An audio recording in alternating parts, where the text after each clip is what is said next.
This channel does not promote any violent, harmful, or illegal activities. All content provided by this channel is meant for an educational purpose only. আমি রনিপা রয়েছি আপনাদের সঙ্গে। আপনারা দেখছেন টিভি9 বাংলা। আর মুর্শিদাবাদের বড়বিয়ার খবর দিতে হচ্ছে, কারণ মুর্শিদাবাদের বড়বিয়ার সুন্দরপুরে তাজা বোমা উদ্ধার হয়েছে। হাই স্কুলের পাশে বালতি ভর্তি বোমা উদ্ধার।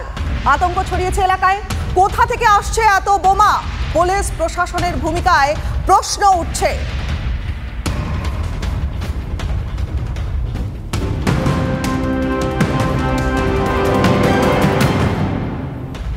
আরও একটি গুরুত্বপূর্ণ খবর, বন্যার কবলে উত্তরপ্রদেশের 22 জেলার 1,500 গ্রাম।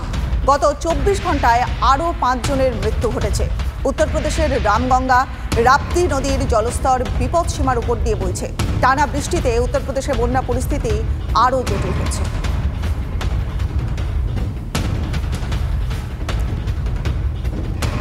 পঞ্চায়েত থেকে লোকসভা নির্বাচন, বাংলার ভোট মানেই যেন অশান্তি, আর সেই ধারা বজায় রয়েছে সমবায় ভোটেও।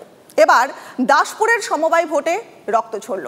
শাসক দলের বিরুদ্ধে ছাপ্পা ভোটের অভিযোগ উঠল, আর তাতেই তুলকালাম হলো পরিস্থিতি। ভোটের ফলাফলে কোনো দলই ম্যাজিক ফিগার কিন্তু পায়নি। ফের গণনার দাবি জানায় তৃণমূল।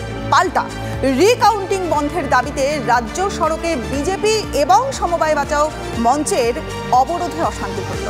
সব মিলিয়ে সমবায় ভোট ঘিরে দফায় দফায় তপ্ত পরিস্থিতি তৈরি হলো। সকাল থেকেই বারুদ চড়ছিল, দিন গড়াতেই রক্ত ঝরল। সামান্য সমবায় সমিতির নির্বাচন, তাতেও এড়ানো গেল না রক্তারক্তি। বহিরাগত লোক নিয়ে সেখানে গন্ডগোল করবে, প্রশাসন কোনো দায়িত্ব নেয়নি।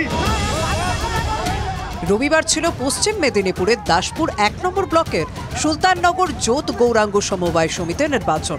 31টি আসনের ভোটে প্রথম থেকে তৃণমূল ও সমবায় বাঁচাও মঞ্চের মধ্যে উত্তেজনা ছিলই।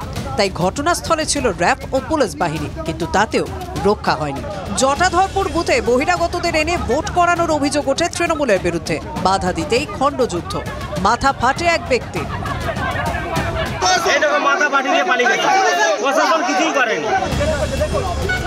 বিরোধীদের অভিযোগ, পুলিশের সামনেই চলে দেদার ছাপ্পা ভোট।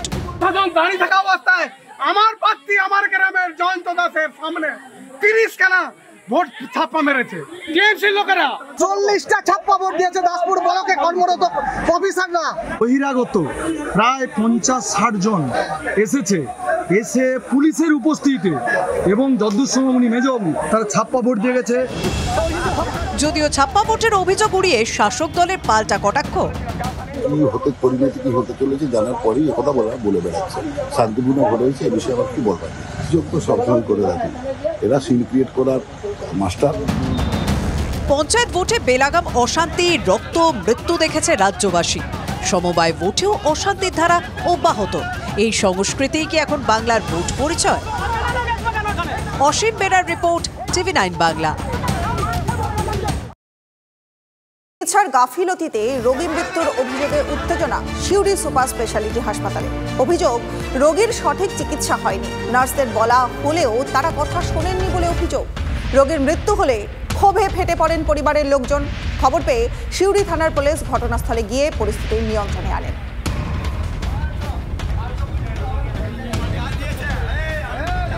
মাত্র দিকে ডেকে আলাম। ধরো এরা তো ম্যাডামরা সব ফোন চালাইছে, কেউ লুডো খেলছে, কেউ বয়ফ্রেন্ড গার্লফ্রেন্ডের সাথে কথা গাইছে, এমনি গলা ধরাধরি করছে, এখানে বসে বসে সবাই।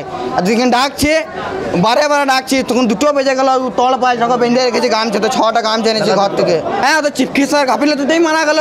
ও ভালো 38 বছরের মানুষ, আবার মরে যাবে। হ্যাঁ, ঠিকঠাক চিকিৎসা করলে বেঁচে এই তো কিছু হয়নি। খানিক পারা শুধু ঘাস মারা বৃষ্টি খেয়েছিল, খানিক পারা শুধু। আবার গরম কথা শোনা গেল অভিজিৎ গঙ্গোপাধ্যায়ের। তমলুকের সাংসদ অভিজিৎ গাঙ্গুলির কথাই বলছে। তমলুকের সরকারি জমিতে স্টল বিলিতে দুর্নীতির অভিযোগ উঠেছে, আর সেই স্টল ভাঙার জন্য মমতা বন্দ্যোপাধ্যায়ের কাছে গিয়ে বলবেন, সাংবাদিকদের জানালেন তমলুকের সাংসদ।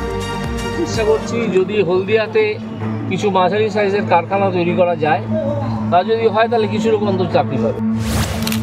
তমলুকের সরকারি জমিতে রাধামণি মিনি মার্কেটে স্টল বিলিতে দুর্নীতির অভিযোগ উঠেছে। অভিযোগ, 5 লক্ষ টাকার বিনিময়ে একটি স্টল বিক্রি হয়েছে বলে অভিযোগ।